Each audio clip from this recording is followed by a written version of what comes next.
Welcome to Creepy Vibes. Today I'm taking you deep into the darkness of Texas, where the stories of 5 most haunted hospitals will chill your bones. But before we begin, here's something strange. Most viewers make one huge mistake. They leave without subscribing. And because of that, they miss out on the creepiest, most bone-chilling stories that only true horror fans get to hear.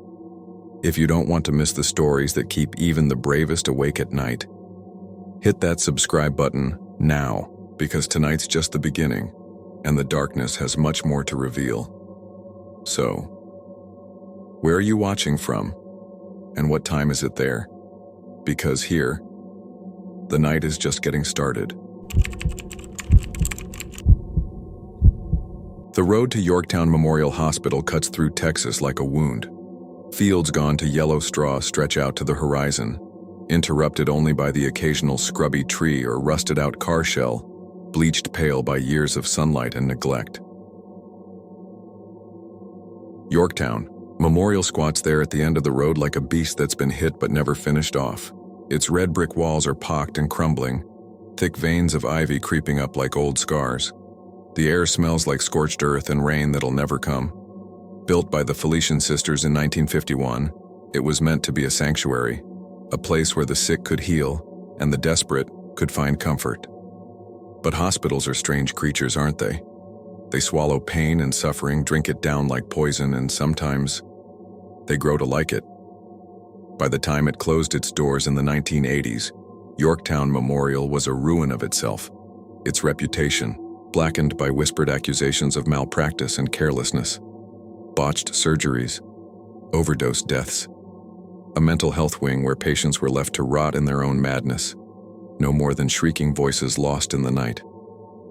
They say death hung heavy over the place even when it was open, like the walls themselves were breathing it in, drawing it deep into their marrow. And that sort of rot, it doesn't just go away.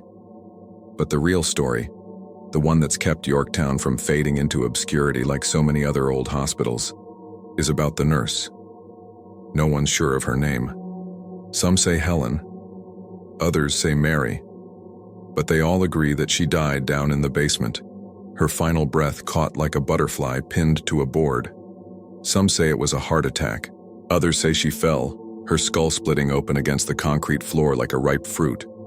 But the ones who've been down there, locals, paranormal investigators, curious kids with too much time and not enough sense, they say something else, entirely. They say she was murdered. You feel her before you see her. A draft of icy air that stings your skin and leaves the fine hairs on your arms standing straight up. A sour smell, like antiseptic mixed with decay. Sometimes you hear her voice, a hoarse whisper rising up from the dark like something dredged from deep water. Leave. Leave now. And if you don't, well, some of them come back with scratches on their arms or necks, thin, bloody lines that burn for days. Others just don't come back at all. But for all the tales about the basement, the real terror is in the chapel. The Felician sisters were devout, and they kept the chapel pristine even as the rest of the hospital fell into ruin. But now the pews are rotting, their wood splintered and warped. The altars covered in dust so thick it looks like frost. And the crucifixes, God, the crucifixes, they're twisted. Not just broken, but bent out of shape like something reached down from above and wrenched them until they screamed. They hang from the walls like contorted bodies, metal and wood warped into impossible angles. Some of them are ripped clean off, splinters scattered across the floor like tiny bones. Bibles are shredded, pages torn out and scattered across the cold stone floor. And if you listen, if you stand there in the dark with your breath held tight, and your heart hammering like a trapped bird, you can hear them turning. Pages flipping over and over by themselves, the sound like dry leaves caught in a strong wind. Paranormal investigators make pilgrimages here, as if the place itself is some kind of cursed temple. They come in with their EMF meters and thermal cameras, their recorders and night vision goggles. Most of them leave shaking, mumbling about EVP recordings full of static and voices that sound like glass breaking underwater. But a few, well, they leave on stretchers. One man, name of Ray Ramirez, stumbled out of the chapel gasping for air, his fingers clawing at his throat. His eyes were bloodshot, bulging, the veins around them standing out like purple wires. When his crew finally got him to safety, he couldn't speak for hours. When he did, his voice was a scratchy rasp, like something torn loose from his throat. "She was choking me," he whispered. "Hands around my neck, cold as ice." He quit ghost hunting after that. Took a job in a grocery store where the only spirits he'd have to worry about came bottled and sealed. But Yorktown doesn't let go of you that easy. It digs its fingers into your mind and leaves them there, clenching tight until the nightmares start. Until you wake up in the dark, convinced you can hear pages turning in the other room, or feel icy fingers brushing the back of your neck. Some places are sick from the beginning, and some places grow sick from everything they take in. All that pain and grief and rage left to fester until it seeps out like pus from an infected wound. Yorktown Memorial is one of those places, and it's still waiting. You see it from miles away, a jagged silhouette against the flat plains, its broken windows reflecting the sun like splinters of old bone. The wind out there carries grit and the smell of rotting hay, but closer to the building, the air turns damp and chill, like breathing in the sickness that clings to the walls. St. Anthony's Hospital was built in 1901, a brick-and-mortar promise to a town that needed something good to believe in. It was a place where children were born and old men died with their families holding their hands, where broken bones were set, fevers lowered, and coughs cured with warm broth and kind words. But even hospitals die. This one shut its doors in 1996, shuttered and left to the rats and the birds and the long, slow rot. The ceilings sag, bloated with rainwater. Black mold blooms along the walls like tumors, and somewhere deeper, past the old surgical suites and forgotten wards, the air still reeks of iodine and something sharper, something metallic and cruel. But the worst of it, they say, is the third floor. It was the cardiac ward back when the hospital still thrummed with life, a place where hearts beat their last more often than not. The walls were painted a gentle blue meant to calm the patients. Now that blue is faded, cracked, peeled away like sunburned skin, locals talk about the echoes, people's voices ricocheting off the walls when no one's around to make them. Footsteps, that crunch over broken glass coming from rooms long empty. Security guards cycle through faster than the seasons. They quit or lose their minds, sometimes both. The ones who stick around long enough to talk say they see patients wandering the halls, figures that shimmer like heat haze, walking slow, their shoulders stooped like all the pain they ever felt has turned them heavy. But there's one they all talk about, the woman. She wears a hospital gown stained with something dark. The fabric flutters around her ankles as if caught in a breeze no one else can feel. One night, a nurse doing inventory on the first floor saw her drifting down the hallway. She thought it was a joke, a cruel one, but nothing more than some teenage prank. The woman's hair hung in lank, greasy strands around her face. Her feet hovered inches above the cracked tile. But when the nurse called out, the woman turned. Her eyes were pits, blackened hollows like something had reached in and scooped out everything that made her human. The flesh around them sagged, caved, in and ruined. The nurse screamed and ran, her own footsteps echoing off the walls like gunshots. She quit the next morning, left her badge and her keys and a hastily scrawled note on her supervisor's desk. The note just said, I saw her, and she saw me. And the hospital. It has a way of seeing you. The old guard, the ones who've been around Amarillo, long enough to remember St. Anthony's when it was still open. They'll tell you about the girl who died in room 304. Her name was Alice Pritchard, and she was 16 years old. Her heart gave out one afternoon while her mother stood outside smoking a cigarette, too nervous to sit with her own daughter. Alice was alone when she died, eyes wide open, mouth twisted with pain or terror. No one knows. And when her mother came back in and found her, she tore at her own hair and screamed until her voice broke. A few days later, the mother threw herself from the roof of St. Anthony's, fell 6 stories and hit the pavement with a sound that some of the nurses said echoed through the whole building. But the girl, Alice, she stayed. Now they say she walks the 3rd floor, her feet never touching the ground. Sometimes you hear her voice, thin and high and threaded with pain. Sometimes you see her face, hovering just beyond the reach of the flashlight's beam.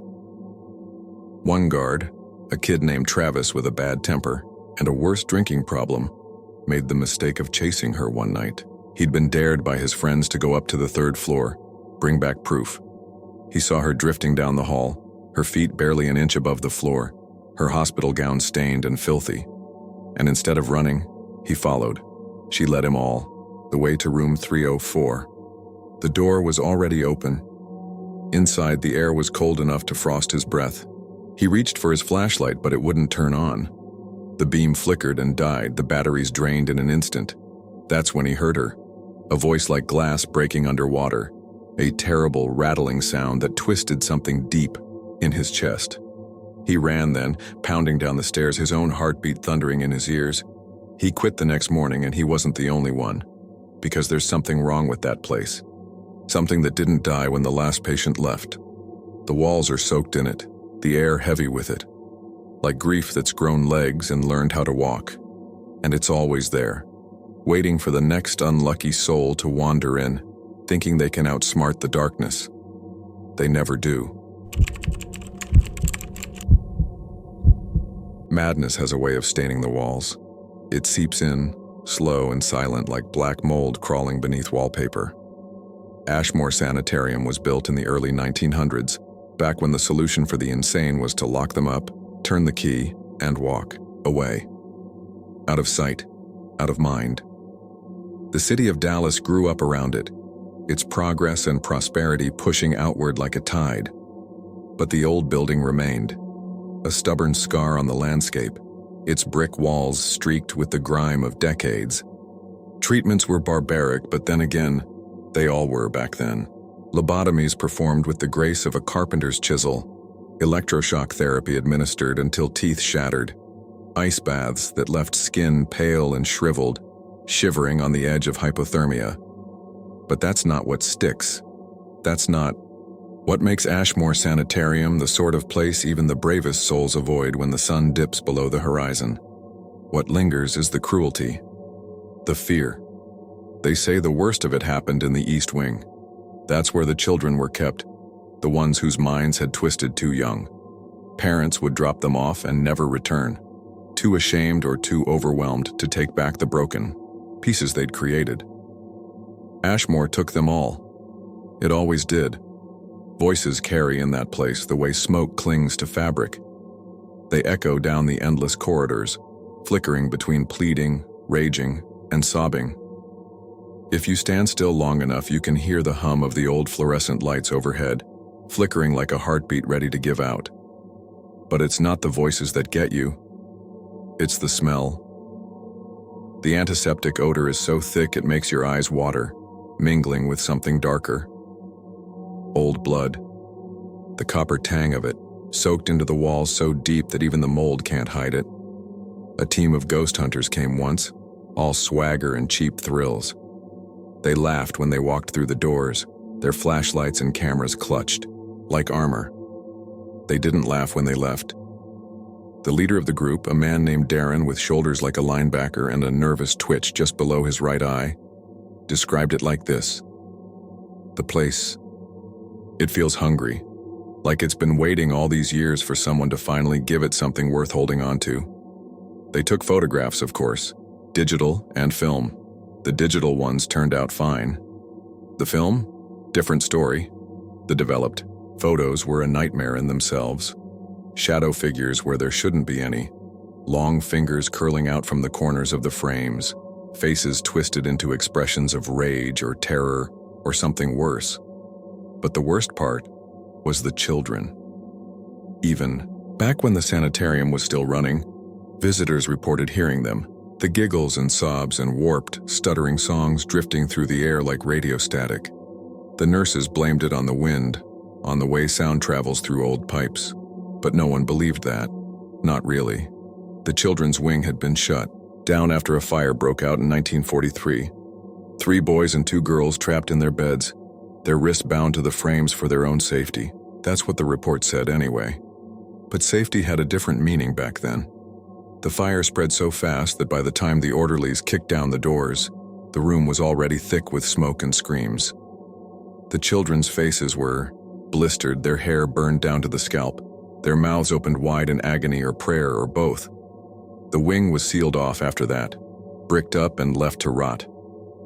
But the voices didn't stop. If anything, they grew stronger. 2 years ago, a group of ghost hunters, young ones fresh-faced and stupid, decided to try their luck. They broke in one October night, their voices loud enough to wake the dead. They brought cameras and digital recorders, but one of them, a girl named Ashley, brought something else.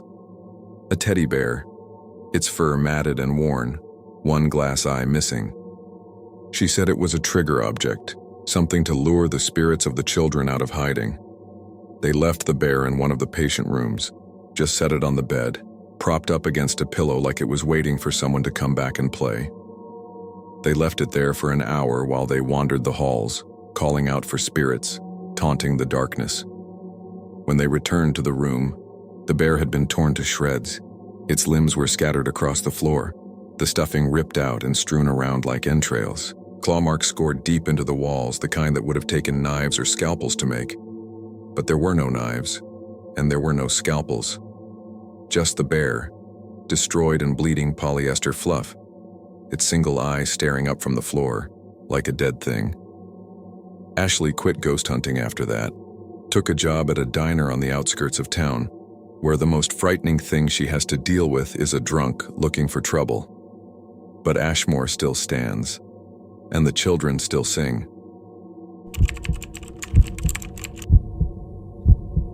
Unlike the others, this hospital is still very much alive, a bustling center of modern medicine, where the whir of machines and the click of heels on tile floors create a symphony of efficiency. Hospitals are meant to be sanctuaries, white-walled fortresses against death. But ghosts don't care about progress. They don't care about fluorescent lights or sanitized hallways. They only care about the places where pain has left its mark. And pain, as anyone who's worked in medicine will tell you, sticks like blood to skin. South Texas Medical Center is sprawling, a labyrinth of glass and steel cutting through the heart of San Antonio like a surgical incision. New wings and buildings sprout up like tumors, growth upon growth, but the oldest structures remain, the ones where death has lingered longest. It's not unusual for a hospital to be haunted. Hell, most of them are. You work in a place like that, long enough you start to feel the echoes of suffering, the residue of it. But South Texas Medical Center, it's different.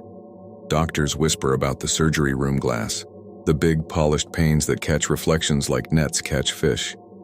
They say that sometimes when they're hunched over a patient's open chest, fingers slick with blood, they'll catch a glimpse of something that doesn't belong. A face, watching them from the other side of the glass. Pale and bloated, cheeks puffed like something that's spent too long underwater. Sometimes the faces are twisted in agony, their mouths stretched wide in silent screams.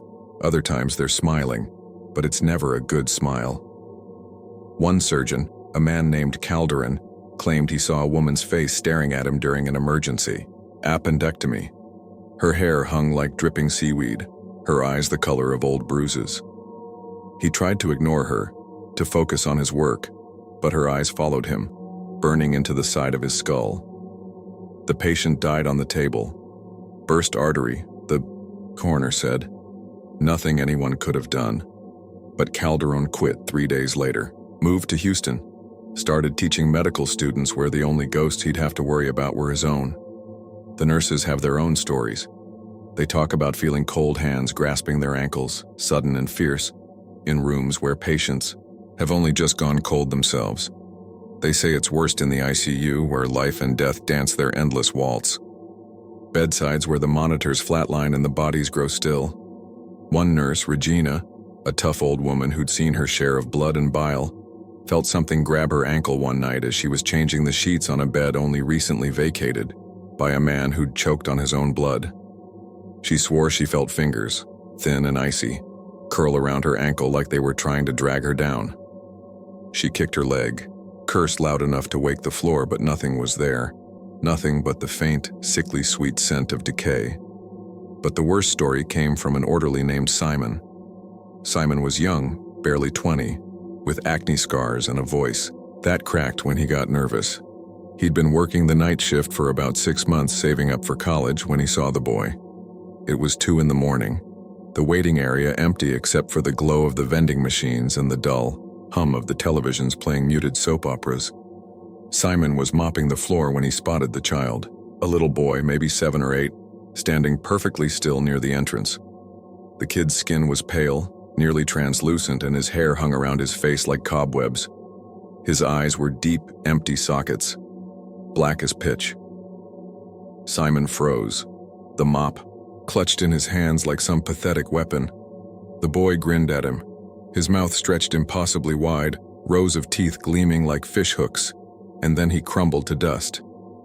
Right there on the linoleum, the dust left a mark, a black, greasy smear that no amount of bleach or scrubbing could wash away. It stayed there for weeks, a stain no one wanted to talk about. Simon quit the same night, called his supervisor, mumbled something about family troubles, and left without collecting his last paycheck. No one's heard from him since, but the hospital is still there, still alive, still pulsing with the rush of blood and pain and hope, and something else, something that doesn't quite belong. The night shift is the worst. The doctors who work it pray silently to gods they've long stopped believing in. The nurses wear crucifixes beneath their scrubs, fingers tracing the metal like a rosary. They talk of cold spots that drift through the corridors, of voices whispering in their ears. Sometimes it's their own names, spoken by mouths that haven't breathed air in years. But mostly it's the glass, those polished panes in the surgery rooms, the ones that catch reflections like nightmares catch in the dark. Those polished panes in the surgery rooms, the ones that catch reflections like nightmares catch in the dark. Because if you look long enough, if you let your eyes focus just right, you'll see them, the ones who didn't make it, the ones who died screaming or silent or begging for another chance. They watch. They always watch. And God help you if they decide to reach through. Some places are born bad. Others get that way over time, soaked in blood and misery until the ground itself turns sour. But Jefferson Davis Hospital? It never stood a chance. Built in 1924 on top of a Confederate cemetery, it was a blasphemy from the beginning. They laid the foundation right over old graves, the bones of soldiers and paupers churned up and scattered like gravel. There were protests, of course, but Houston was growing, stretching itself like a hungry animal, and the dead were just another obstacle to be paved over. The hospital closed its doors in 1938. Too many deaths, too many whispers. But the bones beneath the soil never rested. The building stayed empty for decades, just another crumbling relic rotting away beneath the Texas sun. Vandals came, teenagers with spray cans and cigarettes, looking to tempt whatever darkness lurked in the old halls. Some left without incident, laughing and high on adrenaline. Others came back pale and shaken, their eyes hollowed out with something worse than fear. Because once you step into Jefferson Davis Hospital, it doesn't always let you go. The morgue is the worst part. That's where they kept the bodies before. The funerals before the graves were dug or the ashes scattered. Even after the hospital closed, the smell of formaldehyde lingered, thick and cloying. But there was something else too, the stink of rot. Investigators claim the temperature drops to freezing the moment you cross the threshold into that tiled hell. A chill so sharp it leaves frost on your skin, a biting cold that aches deep in the bones. Voices echo in the morgue, low and angry. Sometimes they whisper your name, their words sliding across your skin like razors. Other times it's just sobbing, thick and wet, as if someone's drowning on dry land. One investigator, a woman named Valerie, with hair cropped close to her scalp and nerves like iron, decided to spend a night there, alone. She brought her equipment, cameras, digital recorders, A shotgun she kept loaded with salt rounds because sometimes superstition feels safer than common sense. She set up camp in the morgue, her sleeping bag spread out over the cracked tiles like an offering. The air was so cold her breath fogged, before her face swirling like cigarette smoke. She said she heard them before she saw him, the voices overlapping like a choir gone mad. Some of them screamed, others whispered, but mostly they just talked, rattling off prayers or curses or rambling nonsense that made her stomach twist. And then the footsteps, slow and deliberate, the sound of boots on tile. She swung her flashlight around, the beam slicing through the darkness, but it only seemed to make the shadows thicker. But she saw him, standing in the corner of the morgue, his back turned. A man dressed in an old-fashioned coat, stained and tattered like something dug up from a shallow grave. His shoulders hunched, his head tilted at an odd angle, like his neck had been snapped and never quite healed. Valerie snapped a photo. Reflex. The camera's flash painted the room in harsh white for a heartbeat, before the dark swallowed it whole. The air grew sharp with the scent of formaldehyde, and something worse. Something like meat left out to spoil in the summer heat, ripe and putrid and crawling with invisible rot. She called out to him. She said she didn't even know why she did it. Maybe she wanted to provoke him. Maybe she just wanted to prove to herself that he wasn't real. But he turned. His face was the color of ash, his skin stretched tight over bones that jutted like broken glass. His eyes were black pits, glistening wetly as if filled with oil. And his smile, God, the way she described it, she said it looked like a wound, torn and bleeding and ragged at the edges. She ran, left her equipment behind, her bag, everything. She tore out of that morgue so fast she nearly broke her ankle on the crumbling stairs. The next morning, when she finally found the courage to go through her equipment, she found the photo. Or what should have been the photo. The image was nothing but static and streaks of crimson like blood spilled in the dark. It looked like someone had taken a knife to the film, slashing at it with wild, furious strokes. Valerie quit the paranormal game after that. Moved back east where she took a job as a librarian. Books are safe, she said. Books don't stare back, but Jefferson Davis Hospital still stands. They tried to turn it into apartments once back in the early 2000s, converted the old bones into lofts for young professionals painted over the walls and threw in shiny new appliances. It lasted less than a year. Tenants complained of nightmares, of hearing footsteps pacing outside their doors at night. Some said they felt hands grabbing their ankles while they slept, cold fingers pulling them down toward dreams that felt like drowning. Others spoke of a man who watched them from the shadows, his eyes black as pitch and his smile a crimson gash. The developers gave up eventually, wrote the place off as a loss and let it rot. But the dead don't care about money. They don't care about renovations or redevelopment or progress. They only care about what was taken from them, and they're still waiting, buried beneath the concrete and steel, still whispering their anger into the dark. Sometimes you can hear them, even from the street, low voices hissing up from the ground like steam, and if you listen long enough, they might start calling your name.